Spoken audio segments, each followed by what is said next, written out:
blessing is not always beautiful. Sometimes it is silent. Sometimes it is lonely. Sometimes it feels like you are losing everything. But this is how the divine cleans your hands, so you can hold something greater. Before God gives you more, He teaches you how to need less. In life, we often imagine divine blessings arriving with noise, celebration, applause, abundance. But in truth, when something sacred and significant is being prepared for a woman, what precedes it is often a mysterious stillness, a quiet unraveling. Not because she is being punished, but because she is being realigned. And the real sign: her response shifts. She no longer reacts the way she used to.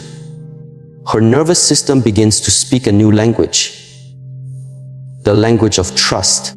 When God is about to bless a woman with something big, the first sign she may notice is an internal disturbance, a discomfort that shakes the core of her being.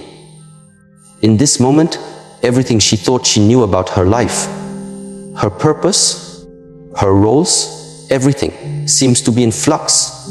She might begin to feel restless, uncertain, and perhaps even overwhelmed. But it is in this disturbance, this internal discomfort, that the sacred preparation begins. It is not a punishment, not a random event. It is the universe, the divine, preparing her for a blessing so large that it requires a shift, a stretch, a transformation. The discomfort is the pressure that builds up in the soul before it can expand to hold something greater. You see, when God is about to elevate a woman, she is first required to face the deepest parts of herself. Often, this begins with discomfort, whether it's in her relationships, her job, or even within her own mind. She might find that people around her begin to treat her differently, or perhaps she begins to feel disconnected from things that once brought her joy or security. This sense of disconnection can be unsettling, but it is precisely this discomfort that provides the necessary space for something new to enter. It is like the pain of childbirth, where the body must stretch and rearrange before bringing forth new life.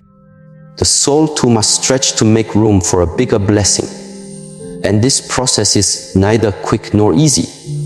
It requires patience, awareness, and a willingness to surrender to the journey, even when the path is unclear.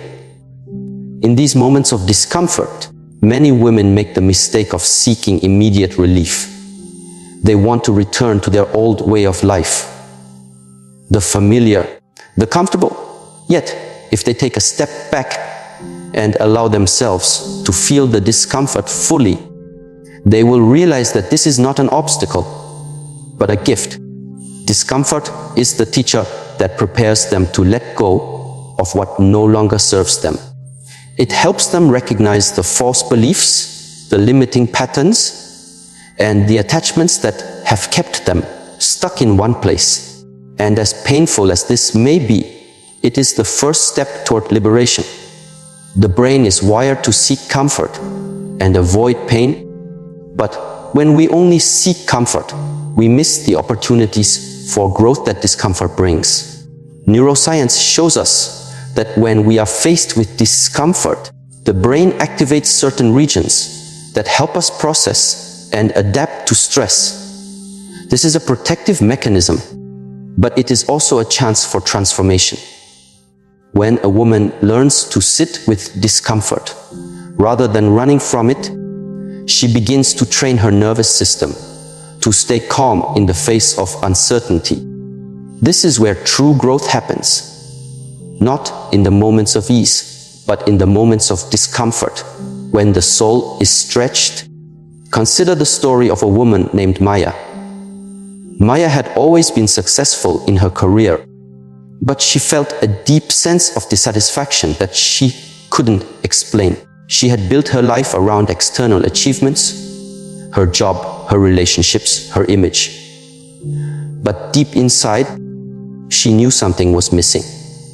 For months, she battled with this discomfort, trying to fill the void with more success, more validation, more things. But no matter how much she achieved, the discomfort remained.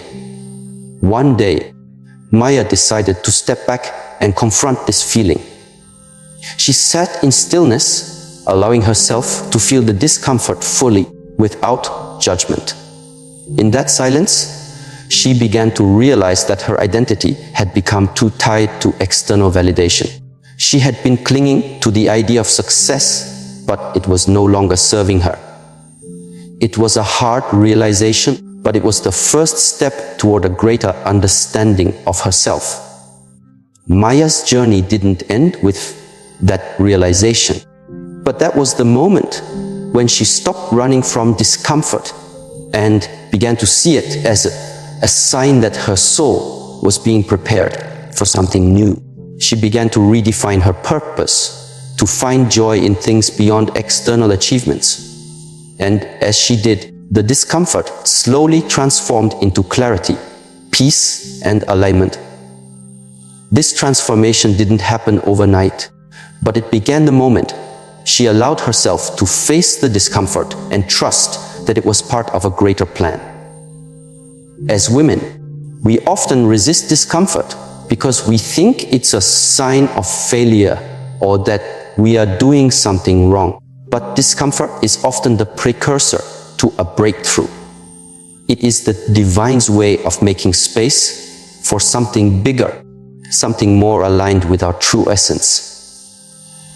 And it is through learning to sit with this discomfort, rather than running from it, that we prepare ourselves for the blessings that are on their way.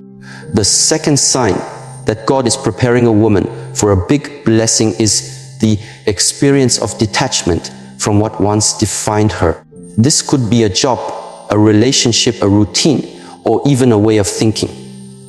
At first, this may feel like loss. It may feel as if she is being stripped of everything familiar and secure.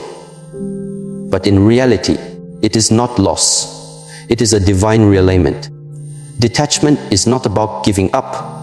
It is about making space for something new to emerge. It is about surrendering what no longer serves her, so that she can make room for what is meant to come.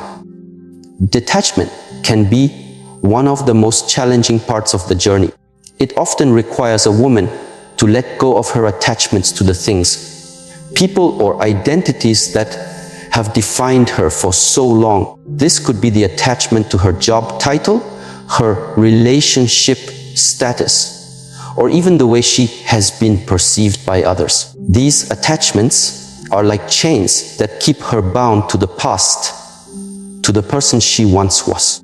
But when God is preparing her for something bigger, she will begin to feel the pull to release these chains, even if it feels uncomfortable or scary. This is where the real transformation happens. Detachment is not about becoming cold or indifferent. It is about releasing the need for external validation and embracing the inner knowing that what is meant for her will find its way. This is where faith comes into play. Faith is not just about believing in something outside of ourselves. It is about trusting in the wisdom of our own soul and knowing that what is being taken away is making room for something better. When a woman detaches from what no longer serves her, she experiences a sense of freedom. She is no longer bound by the expectations of others, the weight of her past, or the fear of the unknown. Instead, she stands in her power, knowing that she is worthy of what is to come. This shift in perspective allows her to attract the people, opportunities, and experiences that are aligned with her highest good. The process of detachment can be likened to a tree shedding its leaves in the fall. The tree doesn't mourn the loss of its leaves. It knows that the shedding is necessary for new growth. Similarly, when a woman detaches from the things that have defined her, she is creating space for new growth, new blessings, and new opportunities to flourish. There is a woman I once knew named Grace, who had spent decades building a successful career in a corporate environment. She was well respected and admired for her achievements, but deep inside, she felt a quiet yearning for something more. It wasn't that she didn't enjoy her work, but she knew that there was more to life than just climbing the corporate ladder. Over time, she began to feel a sense of detachment from her job. She didn't feel the same excitement or fulfillment she once did. At first, she resisted this feeling, thinking that it was a sign of failure. But as she took time to reflect, she realized that her soul was asking her to let go of her attachment to her career. It wasn't that her work was bad or wrong. It simply wasn't aligned with her deeper calling anymore. Grace made the difficult decision to leave her job and pursue a path that felt more authentic to her. She didn't have all the answers, but she trusted that this detachment was leading her to something greater. Over time, she began to explore new passions, learn new skills, and build a life that was in alignment with her true purpose. And as she did, she attracted new opportunities, new people, and a deep sense of fulfillment that she had never experienced before. Grace's story is not unique. Many women, at some point in their lives, experience a sense of detachment as they outgrow certain roles or identities. It can be a painful process, but it is also a necessary one. Detachment creates space for something new to enter, and when we learn to embrace it, we find ourselves in the flow of life, open to receiving the blessings that are meant for us. Detachment also teaches us to embrace impermanence. Everything in life is in a constant state of flux: relationships, careers, even our own identities. When we cling too tightly to the things that once defined us, we block the flow of new blessings. But when we learn to let go, we create room for the new to emerge. And in this process, we learn to trust the divine timing of life, knowing that what is meant for us will always find its way. Detachment from what once defined her is rarely a moment of celebration. More often, it is a quiet, sacred moment of internal shift, a moment that a woman may not even notice at first. It begins subtly. The conversations she used to enjoy start to feel shallow. The daily routines that once gave her a sense of identity now feel like a performance. The roles she played so well, partner, mother, leader, caretaker, start to feel like garments that no longer fit. There's nothing inherently wrong with these roles, but something inside her begins to whisper, "You are more than this." And that whisper, though gentle, is unrelenting. This is the beginning of detachment, not because she has stopped caring, but because she has started waking up. When the divine prepares a woman for a blessing far greater than what she has imagined, there is often a clearing, a release. From the outside, this can look like her pulling away from familiar environments or people. But within, something deeper is happening. Her inner compass is realigning, pointing her towards something more authentic. This realignment requires space, and space cannot be created without letting go. Letting go is not always a dramatic act. Sometimes it looks like no longer forcing conversations that don't nourish her. Sometimes it looks like no longer chasing approval in relationships where she is not seen. Sometimes it's simply the internal act of no longer needing to prove herself to anyone, including herself. This quiet detachment can be unsettling, especially for a woman who has built her identity on being reliable, needed, and constantly available. In many cultures, women are taught to define themselves by how much they can give. But at some point in her life, a woman who is destined for something sacred will begin to feel the weight of this. Not because giving is wrong, but because she realizes she has been giving from a place that is disconnected from her own truth. One morning, she may wake up and feel a sense of emptiness, not because her life is empty, but because her soul is asking for a deeper kind of nourishment. This is not a sign of failure. It is a sign of awakening. There's a Zen teaching that says, when the cup is full, stop pouring. Many women have lived years pouring into everything around them. Relationships, jobs, communities, while never stopping to examine whether the cup they're filling is actually their own. Detachment begins when she finally pauses and asks, what am I pouring into? And is it giving anything back? At first, she may feel guilt. Society tells her that pulling back means she's selfish or ungrateful. But emotional maturity teaches her that honoring her soul's truth is not selfishness, it's alignment.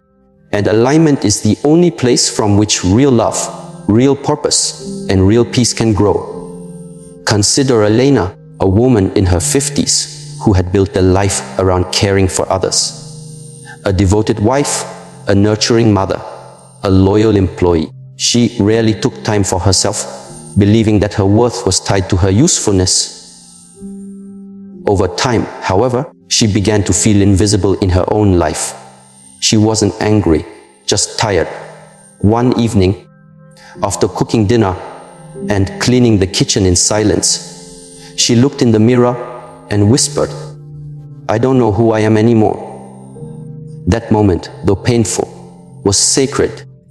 It marked the beginning of her detachment, not from her family, but from the idea that her identity had to be tied to how much she gave to others.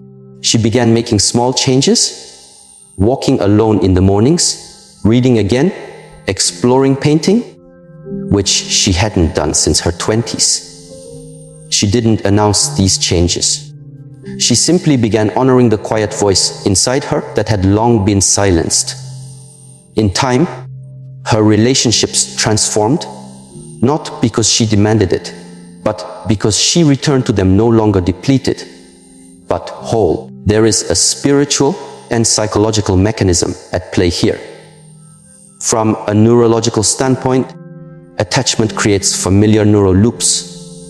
When we are attached to a role, an identity, or even a dysfunctional relationship, our brain finds comfort in that predictability. Letting go of these attachments rewires our brain. But the process can feel disorienting. The unfamiliar is always threatening to the mind, even if it is healing to the soul.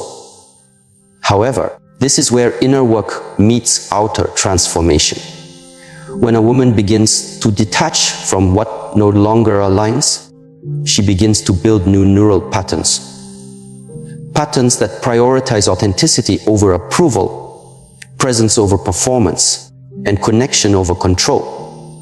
This process activates the brain's prefrontal cortex, responsible for insight, compassion, and long-term vision. In other words, detachment doesn't lead to emptiness. It leads to clarity. But to get to that clarity, she must pass through the discomfort of emptiness. This is the paradox. In order to receive more, she must first become less identified with what used to define her.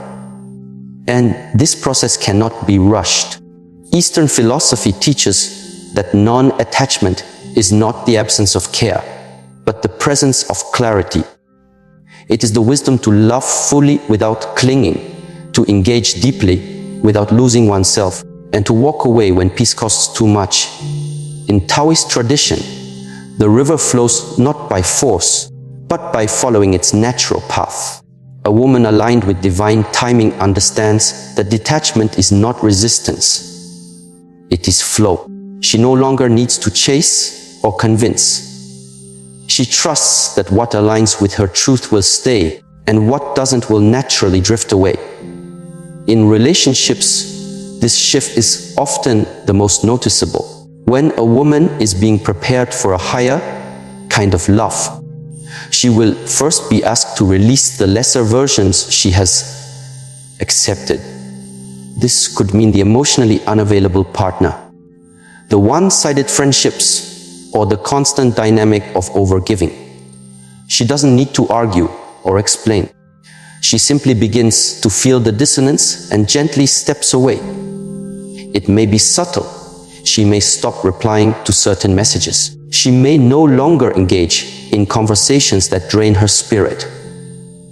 She may choose silence where she once tried to fix. These acts are not cruelty. They are wisdom in motion. And this wisdom is often misunderstood by those who are not yet ready to meet her in that space of truth. There's a quiet story told in many monastic traditions about a woman who sought wisdom from a monk.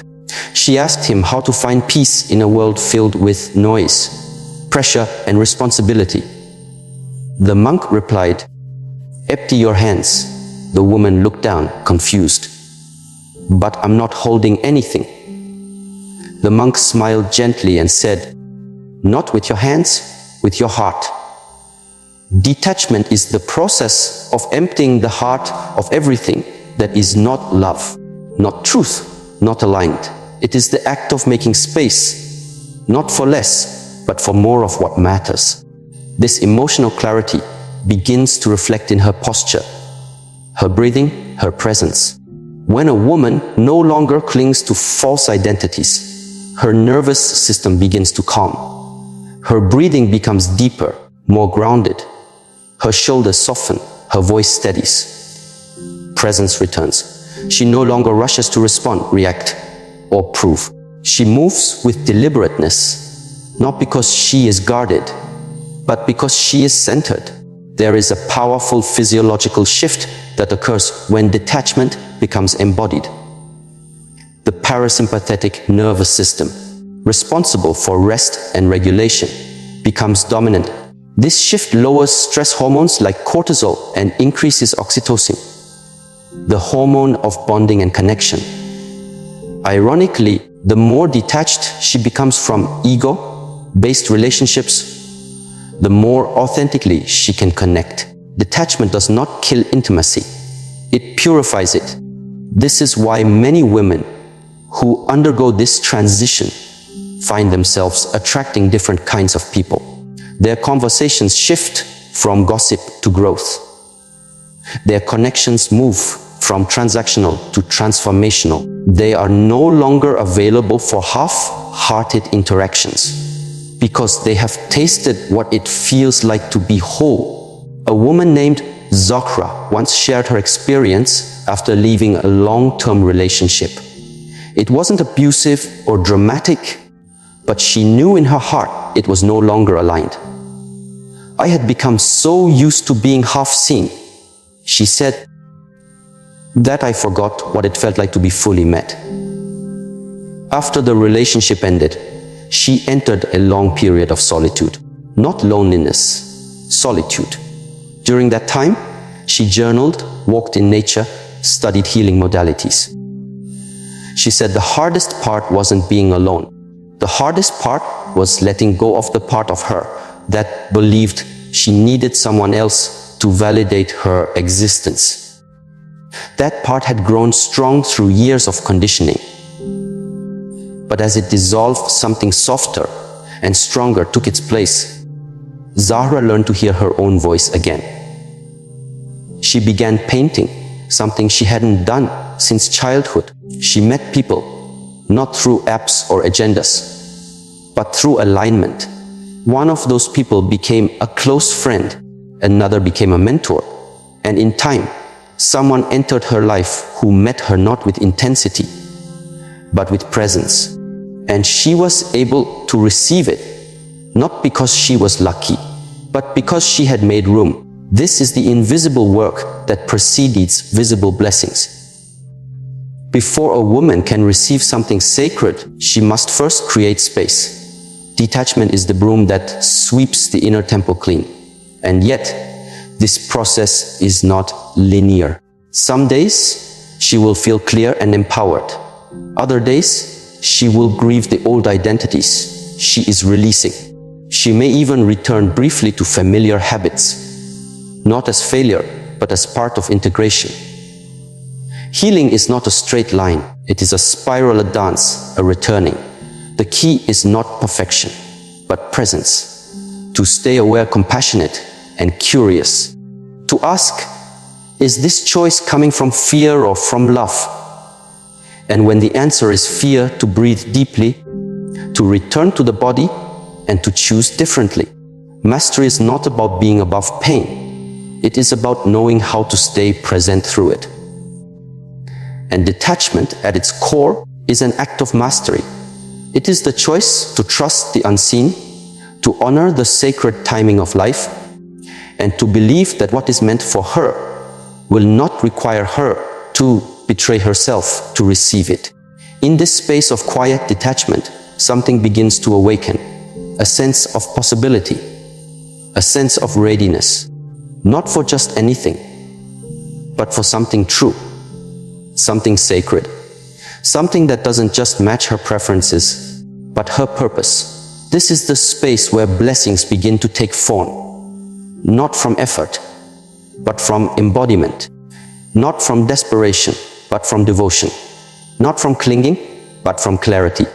When a woman begins to feel the pull towards solitude, not as an escape, but as a calling, something profound is unfolding beneath the surface. This solitude is not about isolation. It is about integration. It is the sacred space where noise fades and inner knowing begins to speak clearly. Many may misinterpret this season in her life. Friends may say she's withdrawing. Family may worry she's becoming too quiet, too different. But solitude, for the woman being prepared for a divine blessing, is not a step backward. It is a step inward. It is in this stillness that she begins to encounter herself not as the world has defined her, but as she truly is. Eastern wisdom often reminds us that the flower does not open until it is ready. In the same way, solitude becomes the quiet soil where readiness is cultivated. Not through striving, but through surrender. It is here that her inner garden is tended. Not with the hurried hands of ambition, but with the gentle presence of awareness. She begins to notice how much of her previous identity was shaped by the expectations of others. And she sees, perhaps for the first time, how little space she had left to discover who she was beneath all of it. There is a quiet story from the Zen tradition. A young woman asked her teacher, "How can I become wise?" The teacher replied, "Sit quietly, do nothing. Listen." The woman frowned. "That's it?" The teacher smiled gently. "Or till you can hear your own soul. How can you expect to hear the voice of wisdom?" This is the invitation solitude brings. Not just to be alone, but to listen. To hear what has long been drowned out by noise, obligations, and distractions.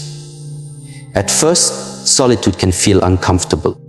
It exposes everything that business once concealed, the unresolved emotions, the patterns we inherited, the inner dialogue we have ignored. A woman who enters this space may feel unease at first, but discomfort is not a sign of something wrong. It is a sign that something real is coming to the surface. From a psychological perspective, the human mind often avoids stillness because stillness allows suppressed material to rise. But it is only when this material surfaces that true healing can begin. Neuroscience shows us that solitude activates areas of the brain associated with reflection, emotional regulation, and creativity. The default mode network, an area that lights up during introspection, becomes active when we are not externally stimulated.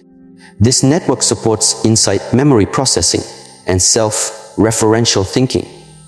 In simpler terms, solitude gives the brain space to connect the dots, to understand who we are, why we feel what we feel, and what truly matters to us. This is why the woman being prepared for something divine does not fear solitude. She learns to meet it with reverence. She understands that it is not punishment, but preparation. It is in this space that she begins to develop emotional independence, the ability to feel her feelings without needing someone else to manage them. She learns to hold space for her sadness without sinking into it, to witness her joy without clinging to it, and to meet her fears without being ruled by them. This emotional independence is not hardness. It is not detachment in the cold sense. It is softness rooted in strength. It is the quiet confidence that says, even if no one understands me right now, I am still worthy. Even if I walk this path alone for a while, I am still held. From a relational perspective, solitude refines her standards. She begins to see the difference between companionship and codependency, between love and attachment. She no longer seeks validation in empty conversations or shallow connections. She becomes willing to wait, not out of pride, but out of self-respect. She knows now that temporary companionship is not worth the cost of long-term misalignment. Consider the story of Amara, a woman in her early 40s who, after a painful breakup, chose to spend a year in solitude, not in complete isolation, but in intentional quiet. She stopped dating. She reduced her social circle. She committed to weekly walks by the lake near her home and daily meditation. At first, she said, the silence was deafening. Her phone, once always buzzing, grew quiet. Her evenings, once filled with company, became spacious. I felt like I was disappearing, she said. But over time, she realized something else was happening. She wasn't disappearing, she was emerging. During that year, Amara began journaling every day. She wrote letters to herself, to her younger self, to the woman she wanted to become. She started attending therapy. She explored the roots of her patterns. Why she always chose emotionally unavailable partners. Why she feared being truly seen. It was hard work, uncomfortable work, but it was sacred. By the end of that year, she said, I no longer need someone else to fill the silence. I've learned to trust what it's teaching me. Solitude, when embraced with intention, becomes a teacher. It teaches patience, because growth does not happen on demand. It teaches humility, because the ego's narratives begin to dissolve in quiet. And most importantly, it teaches discernment, because when the noise fades, truth becomes clearer. In Eastern practices, solitude is often seen as a form of spiritual discipline. Not because one must separate from the world, but because to engage the world with clarity, one must first disengage from illusion. Illusion here means the beliefs, roles, and attachments that cloud perception. When a woman sits alone long enough, the illusions begin to crumble. She starts to see where she has been compromising her truth to be accepted. She begins to see how often she gave away her energy just to avoid feeling lonely. And in that seeing, she begins to reclaim herself. In solitude, the body also begins to shift. The nervous system, often overstimulated by constant engagement, begins to regulate. Heart rate stabilizes. Breathing deepens. The mind becomes less reactive. Presence becomes natural rather than forced. This physiological calm translates into emotional clarity. She can now distinguish between a reaction and a response, between fear and intuition. And this clarity is what prepares her for what is coming. There is a sacred irony here. The very solitude that others may fear is what makes her magnetic. Not in a superficial way, but in an energetic way. She becomes a woman whose presence soothes.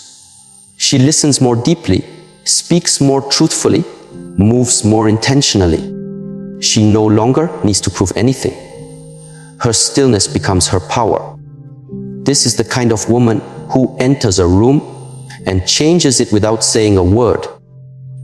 Not because of what she's wearing or how she looks, but because of how she's being. There is peace in her eyes, groundedness in her posture, integrity in her voice. And others feel it, even if they can't name it.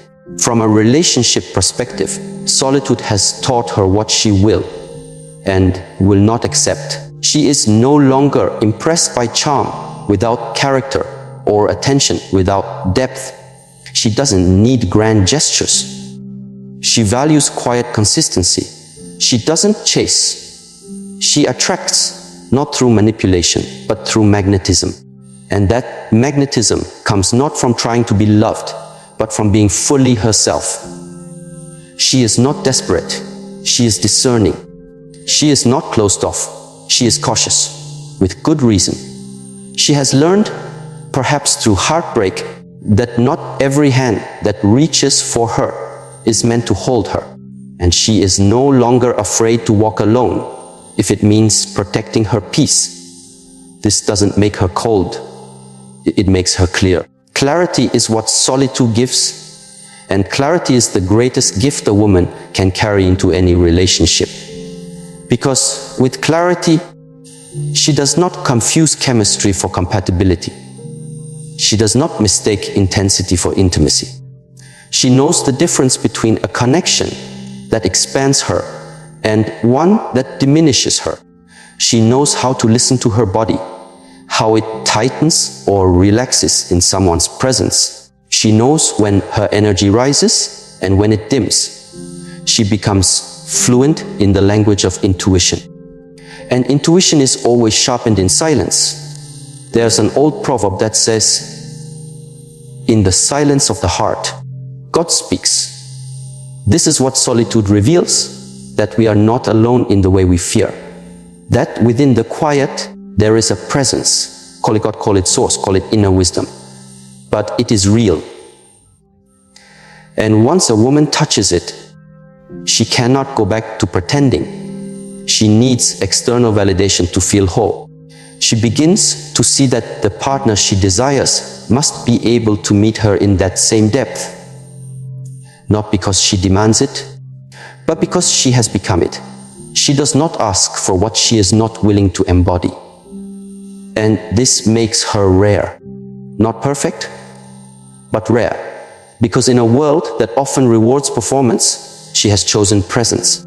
In a world that encourages noise, she has chosen stillness. In a world that praises business, she has chosen intentionality. She is not waiting. She is preparing. She is not longing, she is aligning. And when she finally does open her heart again, it will not be out of loneliness. It will be from fullness. Her love will not be given out of need, but out of overflow. And that kind of love is powerful. It is not possessive. It is not fragile. It does not fear silence, because it was born in silence. A man who meets her in this space will not be intimidated by her depth. He will recognize it, because he has met himself in his own solitude. Their connection will not be a distraction from themselves, but a deepening into themselves. They will not complete each other. They will complement each other. Two whole beings walking side by side. Solitude is the furnace in which this kind of woman is forged. Not because she has rejected the world, but because she has embraced her own. And now she walks not with arrogance, but with assurance. Not seeking approval, but seeking alignment. Not looking for completion, but for companionship that honors the completeness she has already found. This is what it means to be prepared, not just for a relationship, but for a blessing.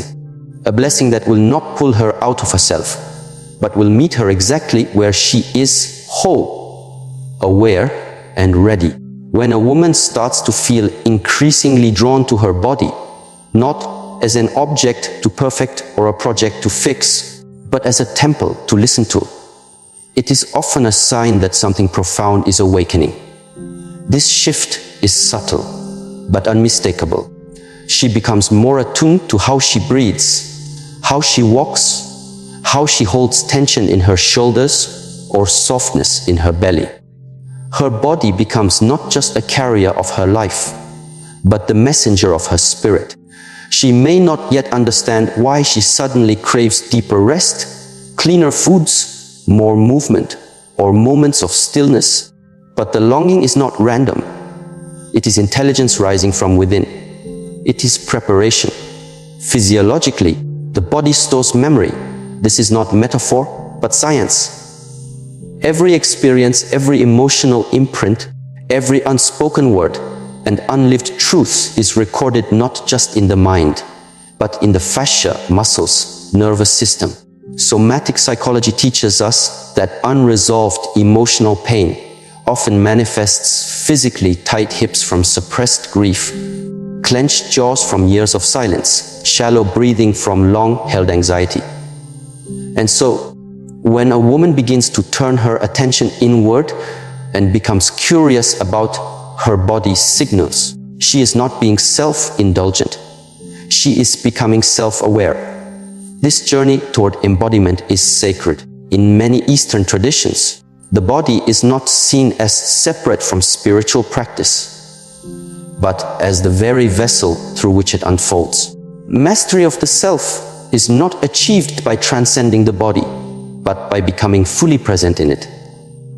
In Taoist philosophy, the body is the garden where the energy of heaven and earth meet, and to live in disharmony with the body is to create misalignment, not only physically, but emotionally and relationally as well. When a woman starts waking up with the urge to stretch rather than scroll, to sit in silence rather than consume, to nourish rather than numb, it is her nervous system asking for regulation. It is her intuition whispering that her future will require a level of presence she cannot fake. Real love, real purpose, and real blessing do not land in a disembodied life. They require a grounded one, and grounding begins with presence in the body. Neuroscience now confirms that deep, conscious breathing and slow, mindful movement directly affect the vagus nerve, the main highway between the brain and the body that governs emotional regulation, heart rate variability, digestion and immune response. In moments of stress or threat, the body tightens, the breath becomes shallow, the mind becomes hyper-vigilant. But with intentional breath work, a walk in nature, a slow yoga flow, or even placing a hand over the heart and offering conscious attention, the parasympathetic nervous system activates, signaling safety, connection, and receptivity. This physiological shift is not only healing, it is magnetic. A woman who lives in her body sends out a different signal. She radiates closer energy, feels safe. She does not speak from tension, but from tone. She listens not only to words, but to resonance. In a relationship, this becomes her quiet superpower, because when she is embodied, she is no longer easily manipulated by outer noise. She can sense when something is off, even if it sounds right. She can feel the difference between sincerity and performance. She doesn't just hear what's said, she feels what is meant. This embodiment also creates a kind of emotional sovereignty. She stops outsourcing her power to someone else's attention or approval. She no longer needs to be chased in order to feel desirable, nor does she chase in order to feel worthy. She holds herself in a way that invites presence, not performance. And when someone steps into her space, they are met not with desperation, but with depth. There is a quote from Clarissa Pinkola Estes that says, "A woman must be able to stand in the storm and not shrink back." But to do that, she must first learn to stand in her own skin and not abandon herself. Consider the story of Lyora, a woman in her mid-50s who, after years of chronic fatigue and low self-worth, decided to change not her life circumstances first, but her relationship with her body. She began with breathwork, just 5 minutes a day. Then she introduced slow walking meditations in the forest near her home. Over time, she stopped eating in front of the television and instead lit candles at her dinner table, eating in silence, feeling each bite. These weren't grand changes, but they were consistent, and something began to shift. Her posture changed. Her digestion improved. But more than anything, her relationship shifted. She stopped saying yes when she meant no. She left a relationship that had become more draining than nurturing. And when asked how she found the courage, she said, "I stopped treating my body like a servant and started treating it like a friend. And I realized I didn't want my friend to suffer anymore." This kind of embodiment creates alignment between body, mind, and emotion. And in this alignment, something sacred happens. Desire becomes discernment. Cravings turn into clarity. The woman no longer asks, "What do I want to feel in this moment?" She begins to ask, "What does my body need to feel safe, alive, and aligned?" And that question changes everything. It changes how she speaks, how she relates, how she loves. In relationships, embodiment is a form of presence that cannot be faked. A partner may forget what you said, but they will not forget how you made them feel in your presence. Embodiment allows a woman to slow down enough to respond instead of react. It allows her to feel the pulse of a moment and to act from grounded truth rather than wounded habit. It is what allows her to hold tension without collapsing, to communicate with clarity instead of confusion, to create space instead of drama. In the martial arts tradition, every movement begins with the breath. The body moves as one, and the master does not waste energy. Every gesture is efficient, intentional, clean. This is not because they are trying harder, but because they are more attuned. A woman in her body becomes a master of her space. She doesn't need to dominate it. She becomes it. She doesn't need to be the loudest in the room. She becomes the most aligned. There's a story in the Japanese art of kintsugi where broken pottery is repaired with gold. The cracks are not hidden, but highlighted, because the vessel is not less valuable after breaking. It is more. This story reflects the journey of embodiment. Many women come into their bodies only after breaking, through illness, heartbreak, betrayal, or burnout. And yet, in listening to the body's whispers, then its cries, then finally its wisdom, they begin to heal. The gold in this case is, and awareness is what prepares her to receive what is sacred. Imagine a woman who once ignored her body's fatigue to keep everyone else comfortable, who once tolerated disrespect because she believed her worth came from being chosen, who once numbed her intuition because it made others uncomfortable. Now, that woman begins to breathe more deeply. She begins to feel the ground beneath her feet. She learns to soften her belly, to unclench her fists, to speak slowly, not out of fear, but out of reverence for her own nervous system. She realizes she cannot rush her way into peace. She must relax into it. And in that relaxation, she becomes more magnetic, not because of appearance, but because of energy. People feel different in her presence. They slow down, they listen more, they feel seen. This is not seduction, it is coherence. And coherence is healing. A coherent body becomes a tuning fork for truth. It does not betray itself for belonging. It does not twist itself into shapes for approval. It does not override its own signals. It becomes a compass. And this compass is essential for discerning who to trust, what path to take, and what blessings are truly aligned.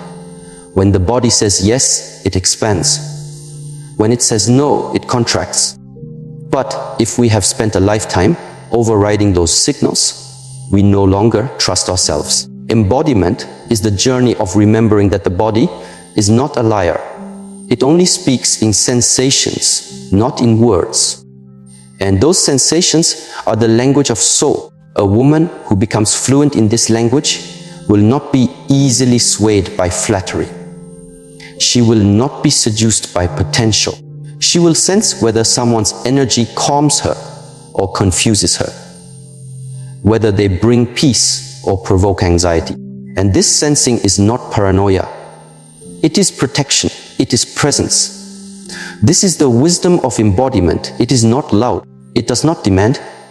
It simply knows. And in that knowing, she begins to honor herself. She says no without guilt. Yes without fear. She chooses presence over performance, depth over distraction, rest over rush. In relationships, this woman becomes a sacred mirror. Her embodiment reflects where others are disembodied. And while that may intimidate some, it will also awaken others. She doesn't need to teach with words. She teaches by being. Her partner may feel more grounded around her, more open, more honest. Not because she forces it, but because her presence invites it. This is not about being perfect. It is about being honest. Being embodied does not mean she never feels fear. It means she feels it and doesn't abandon herself. It means she breathes through discomfort. She moves with intention. She chooses the path of alignment, even when it's unfamiliar. And as she continues this journey of listening, breathing, softening, standing, she becomes the very space into which blessings can land. Not because she is trying to be ready, but because she is willing to be real. The body does not lie. And when a woman begins to trust her body again, she begins to trust life. She becomes both the storm and the stillness, the flame and the foundation. And in this sacred rhythm, she prepares not only to receive love, but to embody it. When a woman begins to feel more peace in being alone than in being surrounded by people who don't understand her, something essential is transforming within her. This transformation is not always comfortable at first. It often arrives after years of exhausting relationships, surface-level conversations, and the quiet pain of constantly needing to explain herself to those unwilling or unable to truly see her. The shift doesn't happen all at once. It begins like a murmur deep in the soul, a tiredness of noise, a disinterest in pretending, a gentle pulling inward. She may not fully understand why. She starts canceling social invitations, or why she no longer feels energized by the company she once kept. But what she is experiencing is not disconnection. It is recalibration. In a world that conditions women to believe that their value comes from being chosen, included, praised, or desired, solitude becomes a revolutionary act of self-recognition. Not isolation, but intentional solitude. The kind that makes room for clarity. The kind that reminds her that being alone and being lonely are not the same. In modern psychology, we refer to this as differentiation. It is the ability to maintain one's sense of self while in connection with others. A woman who finds peace in solitude is often a woman who has reached a threshold where she can no longer betray her own essence just to maintain relational comfort. She has learned through experience and often through pain that proximity is not intimacy, that noise is not nourishment, that being tolerated is not the same as being treasured. This awakening does not make her bitter. It makes her precise. Where she once sought validation, she now seeks resonance. Where she once feared rejection, she now fears misalignment. And as she begins to choose herself, not out of arrogance, but out of necessity, Her energy becomes more focused, her presence more refined. This is not withdrawal, it is refinement, and it is a sign that something larger is preparing her from within. In Eastern wisdom traditions, the retreat into solitude is often the space where one cultivates inner stillness, which is the prerequisite for clarity. The Shaolin monks spend hours in silence, not because they have nothing to say, but because they are learning to listen. To truly listen, not only to the outer world, but to the rhythm of their own breath, the beat of their own heart, the direction of their inner compass. This discipline of listening becomes the foundation for self-mastery. In the same way, a woman who begins to feel more peace in her own company than in the company of confusion is not failing. She is evolving. Relationships are sacred, yes, but not all relationships are meant to go with us into every season. There are people who walk with us for a time, but whose presence becomes disruptive once we begin to rise. This disruption often appears as fatigue, self-doubt, or emotional constriction after spending time with them. Our nervous system responds before we even understand why. And for the woman who is becoming more sensitive to peace, this disruption becomes intolerable. Not because she is dramatic, but because she is healing. And healing sharpens our inner receptors for truth. There is a story of a woman named Alina who spent years in what appeared to be a healthy relationship. On the surface, everything seemed fine. Mutual respect, shared routines, polite exchanges. But Elena often found herself silencing her real thoughts in order to keep the peace. She withheld her emotions because she feared being misunderstood. She avoided topics that made her feel too vulnerable. And over time, she realized she was losing parts of herself just to maintain the illusion of harmony.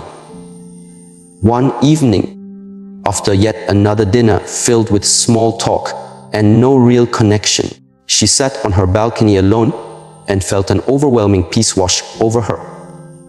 No one was there. No one was demanding her to shrink. And in that moment, she knew the peace of solitude was more nourishing than the performance of togetherness. This kind of peace is not apathy, it is alignment. When a woman learns to love her own company, she becomes less willing to entertain energies that disturb her inner harmony. She no longer needs to be seen to feel real. She no longer needs to be held to feel whole. She knows how to regulate her own emotional state, and this regulation creates a kind of freedom that cannot be replicated by external attention. It is the freedom of coming home to oneself. From a neurological perspective, the capacity to be alone and at ease is a sign of a well-regulated nervous system. In early childhood development, the presence of a safe, attuned caregiver allows the infant to internalize safety and self-soothing. But many women grow up without this foundation. Instead, they learn to attach anxiously, constantly scanning for connection, approval, or abandonment. When this attachment style persists into adulthood, solitude can feel unbearable. But as she begins to heal, often through therapy, meditation, or mindful embodiment, she develops what is called secure attachment to the self. She becomes her own safe space. This self-regulation, calming herself through breath, stillness, or body awareness, is not just a coping strategy. It is a powerful magnetism. Because in a relationship, emotional independence becomes the ground for emotional intimacy. A woman who can sit in silence without panic, who can process her emotions without exploding, who can express her needs without manipulation. She becomes a rare and stabilizing force. She no longer projects her chaos onto others. She carries her center with her, and this center becomes the sanctuary from which she relates This is why the peace found in solitude is so sacred. It is not the absence of relationship, but the preparation for sacred ones. Relationships formed from inner stillness are different. They are not based on urgency, fantasy, or filling a void. They are based on resonance, shared values, and mutual embodiment. And a woman who finds peace in solitude will not settle for a relationship that feels like noise. There is a poem that says, "I sat with my soul until I fell in love with her." This is the essence of the shift. The woman who once anxiously waited for a message, who once accepted crumbs just to feel connection, who once tolerated confusion as a substitute for intimacy. She now lights a candle and writes in her journal.